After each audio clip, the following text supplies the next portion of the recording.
बिस्मिल्लाहिर्रहमानिर्रहीम। आप देख रहे हैं डॉक्टर अब्दुल हफीज़ खान। क्या आप सुबह उठते ही अपने जोड़ों में अकड़ाव या दर्द महसूस करते हैं? अगर आप करते हैं, महसूस करते हैं, तो ये एक आम बीमारी नहीं है, बहुत बड़ा मसला हो सकता है। आपको अगर दर्द का इलाज फौरी नहीं कर सकते तो ये आगे जाके बहुत से मसाइल शुरू हो जाएंगे। मेरे पास दो डॉक्टर मैं टीम में शामिल हैं, डॉक्टर जावेद साहब और डॉक्टर अदनान साहब। आज हम इनसे जोड़ों के इस मसाइल के ऊपर बात करेंगे और आपको अच्छे अच्छे हम टिप्स भी देंगे। डॉक्टर जावेद साहब, आप बताएं कि इस जोड़ों के असल पेन की वजूहात क्या है? जी सर, जोड़ों के दर्द की जो वजूहत है ना बहुत ज़्यादा है। चंद एक जो है मैं अपने व्यूअर्स के साथ, आपके व्यूअर्स के साथ शेयर करना चाहूँगा। नंबर एक के ऊपर जो है वियर एंड टेयर, यानी कि रीजनरेटिव चेंजेस इसमें आ जाते हैं। कार्टिलेज जो है यानी कि घुटने हैं या कोई भी है, कार्टिलेज जो है वो घिस जाता है, दर्द होता है। सोजिश, नंबर दो के ऊपर सोजिश यानी कि इन्फ्लामेशन। कोई भी जोड़ देखें, अगर वहां पे इन्फ्लामेशन या सोजिश हुई पड़ी है तो वो जोड़ों के दर्द में है। मतलब हर जोड़ में इसी तरह का होगा? हर जोड़ में इसी तरह का होता है। सही। सिस्टम, और तीसरा आ जाता है ऑटो इम्यून चेंजेस, यानी कि ऑटो इम्यून जो ऐसी बीमारी जो हमारा ऑटो इम्यून सिस्टम होता है हमारे ऊपर ही अटैक करना शुरू हो जाता है, जिससे क्या होता है जोड़ सख्त हो जाते हैं, गर्म और सुर्ख हो जाते हैं, सूजन भी हो जाती है। सही। इसमें मतलब मेनली आप मल्टीपल जॉइंट, क्योंकि जॉइंट में मल्टीपल, वो हमारे फिंगर्स के हो सकते हैं, वो हमारे एल्बो के हो सकते हैं, वो हमारे कंधे के हो सकते हैं, वो हमारे बैक के हो सकते हैं, वो हमारे नी जॉइंट हो सकते हैं, या हमारे फुट के जो जॉइंट है उनमें पेन हो सकता है। नंबर तीन के ऊपर है सर इन्फेक्शन। अगर किसी को कोई इन्फेक्शन चल रहा है उसमें भी ये जो है प्रॉब्लम स्टार्ट हो जाती है।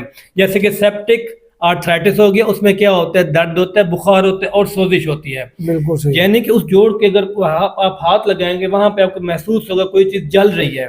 सही। नंबर चार के ऊपर आ जाता है मेटाबॉलिक डिसऑर्डर, जिसमें गाउट आ जाता है, यानी कि यूरिक एसिड। गुर्दों का जो यूरिक एसिड है वो हमारे जोड़ों में आना शुरू हो जाता है, जोड़ों के अंदर आके जमा हो जाता है, जिससे अचानक जो है दर्द बढ़ जाता है। खास तौर पर जो हमारे पाँव का अंगूठा है उसमें ज्यादा पेन होता है सर।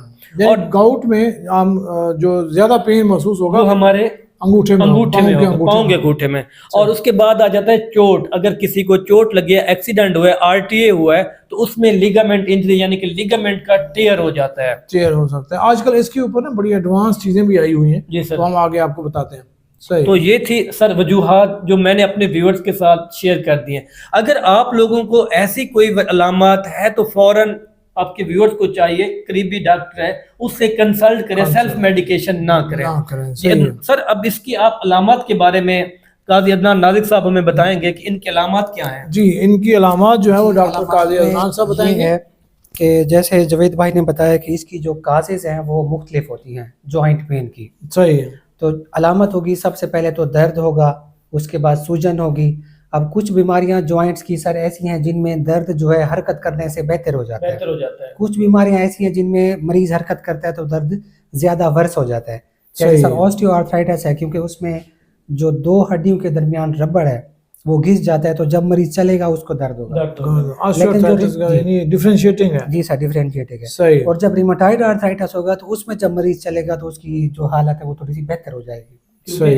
जो रूमेटॉइड आर्थराइटिस रात को जब बंदा सोता है ना बिल्कुल परफेक्ट होता है जी, और सुबह उठता है उसकी जॉइंट मोबिलिटी जो है वो कम हो जाती है। उसका एक मेरे ख्याल में साइन जो सबसे बड़ा है वो जो हमारे फिंगर वाले जॉइंट्स है ना उनमें बहुत ज्यादा अकड़ा होता है। स्मॉल जॉइंट्स में मेटाकार्पोफ्लेंजियल जॉइंट्स हैं, इंफ्लेंजियल जॉइंट्स हैं, इनमें जो है ना बहुत ज्यादा दर्द होता है। जो ऑस्टियोआर्थराइटिस वाला है वो मेनली बिग जॉइंट्स जो है, जैसे हमारा। जी सर, उसमें ज्यादातर बिग जॉइंट्स होते हैं और ज्यादातर केसेस में ये होता है कि वो एक ही जॉइंट को इन्वॉल्व करता है, एक ही। इसमें हम कहते हैं कि जो हमारे पास ऑस्टियोआर्थराइटिस है उसमें एसिमेट्रिकल जॉइंट इन्वॉल्वमेंट है।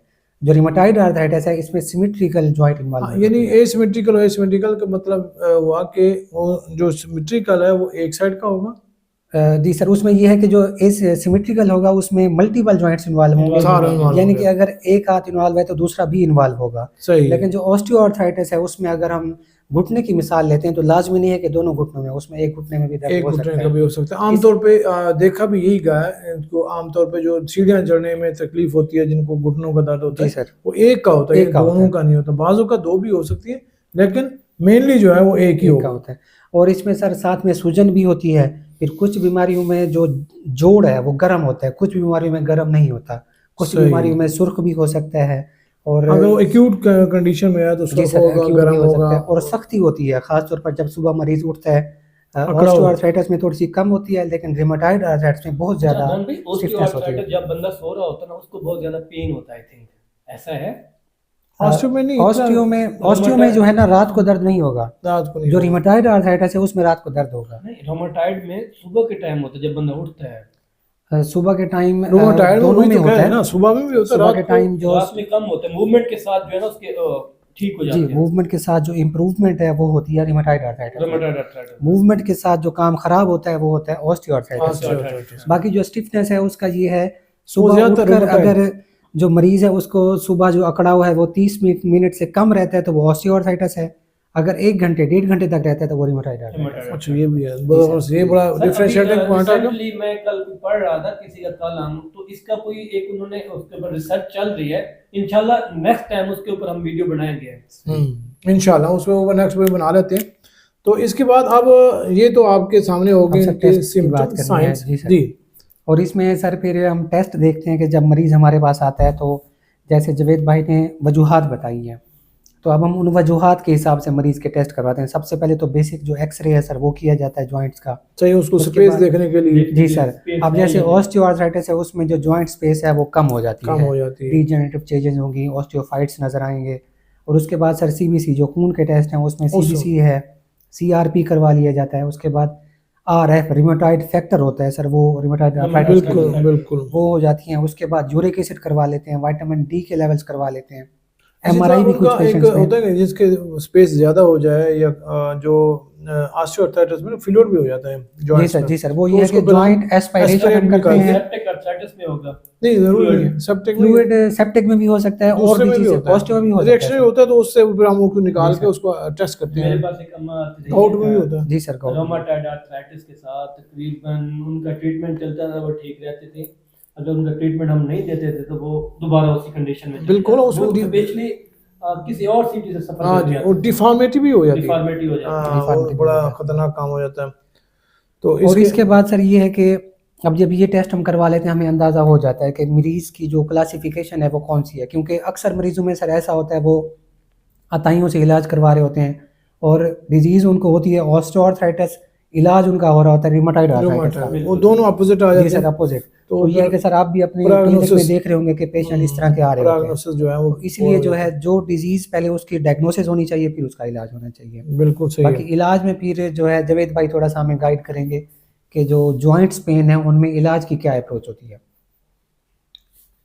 पहले तो इसमें आपने फिर उनके साथ टेस्ट करवा लिया, एक्सरे करा गया, एमआरआई करवाते हैं, हो गया, सारी चीजें हमने देख लिया, हमने डिफरेंशिएट यूरिक एसिड हो गया, सारा डिफरेंट हमने उसमें- डायग्नोस जी पे सर, पहुंच उसमें फिर गए। ये है कि पहले लाइफस्टाइल मॉडिफिकेशंस आ जाती हैं कि आपका वजन ज्यादा वजन है। ज्यादा है तो वजन अपने वो बहुत जरूरी है। हल्की फुल्की आपने वॉक करनी है ताकि जो हमारा वजन अगर बढ़ रहा है उसको हम कंट्रोल कर सकें। अच्छा, ये जो लाइफस्टाइल मॉडिफिकेशन है हर फील्ड में है। आपको फील्ड पहले में हमने डायबिटीज में बताया, ओबेसिटी में बताया, Obesity में बताया। हर जिसमें भी आप चाहे उठाएंगे इसको टॉपिक को, तो उसमें आपकी और लाइफस्टाइल जो है वो modification चेंजेस बहुत ज्यादा करती है। है।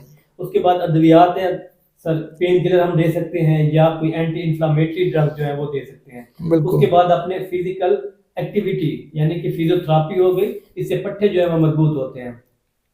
4th नंबर पे हम सप्लीमेंट देते हैं जिसका विटामिन डी होगी या कैल्शियम होगी। आपने मेडिसिन जो है ना सेल्फ नहीं लेनी, डॉक्टर से मशवरे के बगैर मेडिसिन आपके लिए नुकसानदेह साबित हो सकती है। उसके बाद हम इंजेक्शन लगा देते हैं जोड़ों के अंदर ताकि जो फ्लूइड वगैरह है उसको खुश करने के लिए हम फ्लूइड वगैरह निकाल भी लेते होते हैं। और अगर फिर जरूर इससे भी अगर ठीक ना हो रहा पेशेंट तो एंड पे हम इसका क्या करते हैं, सर्जरी भी हो सकती है। तो आप लोगों का बहुत शुक्रिया और मैं दोनों डॉक्टर्स का बहुत शुक्रगुजार हूँ कि उन्होंने मुझे टाइम दिया और मेरे पास आए और मेरे जो है इस चैनल पे ये हमने पोस्टकास्ट की। तो आप लोगों को किसी किस्म का अगर जॉइंट्स के प्रॉब्लम मसला हो तो हमें कमेंट्स कर सकते हैं। मेरा doctor Abdul Hafeez Khan, doctor Javed informative और डॉक्टर काजी अदनान नाजिक साहब के चैनल पे भी कर सकते हैं और आपको हर किस्म का जवाब मिलेगा इंशाल्लाह। Thank you very much. आप हमें देखते रहिएगा, सब्सक्राइब भी कीजिएगा और बेल आइकॉन भी दबा दीजिएगा। थैंक यू, अस्सलाम वालेकुम।